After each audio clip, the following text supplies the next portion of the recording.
అందరికీ నమస్తే అండి. ఈరోజు ఒక సంతోషకరమైనటువంటి వార్తను మీ అందరితో షేర్ చేసుకుందామని మీ ముందుకు వచ్చాను. నిన్న మీరు చూసే ఉంటారు కొందరైనా. అసెంబ్లీలో అవయవదానం మీద చాలా చక్కని చర్చ జరిగింది.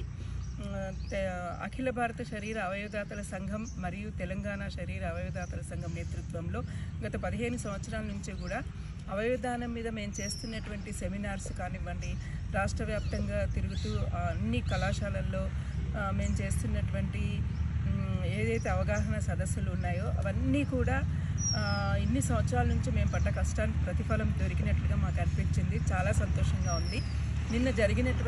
అసెంబ్లీలో నిన్న జరిగినటువంటి చర్చలో అవయవదానం గురించి మన ఆరోగ్య శాఖ మంత్రివర్యులు రాజనరసింహ గారు బిల్లు తీసుకురావడం జరిగింది. దాని యొక్క ప్రధాన ఉద్దేశం ఏంటంటే, మేము గతంలో కూడా హెల్త్ మినిస్టర్ గారిని కలవడము, మిగతా నాయకుల్ని కలవడము, గాంధీ గారిని కలవడము, సీతక్క గారిని కలవడం, ఇలా చాలా చేశాము. ఏదైతే నోటో ఉందో నోటో ద్వారా జరిగేటటువంటివి అన్నీ కూడా మన స్టేట్లో కూడా జరగాలి. అవయవదాత యొక్క కుటుంబానికి ఒక అవయవదాతను కోల్పోతే వాళ్ళ యొక్క కుటుంబం అనేటువంటిది రోడ్డు మీద పడాల్సిన పరిస్థితులు వస్తున్నాయి. అవయవదాత కూడా ఒక వీర సైనికులు లాంటి వాడే కాబట్టి ఆయన యొక్క అంత్యక్రియలు అనేటటువంటివి ప్రభుత్వ లాంఛనాలతోటి జరగాలి అని చెప్పేసి మేము ప్రభుత్వానికి వినతి పత్రం ఇవ్వడం జరిగింది.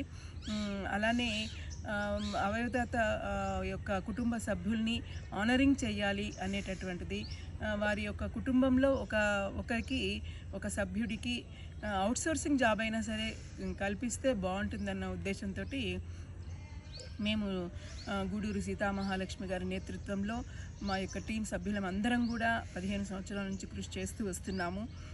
దీనికి ప్రతిఫలంగా నిన్న జరిగినటువంటి అవయవదాతల గురించి జరిగినటువంటి చర్చలో పార్టీలకు అతీతంగా అందరూ కూడా చాలా చక్కగా స్పందించడం జరిగింది. కేటీఆర్ గారు అవయవదానానికి ప్రజలకి పిలుపునిస్తాము అసెంబ్లీ నుండే అని అనడం జరిగింది. అలానే హరీష్ రావు గారు, అలానే లక్ష్మీకాంత్ గారు, వీళ్ళందరూ కూడా వారి వారి వారి యొక్క ఆమోదాన్ని తెలియజేయడం జరిగింది.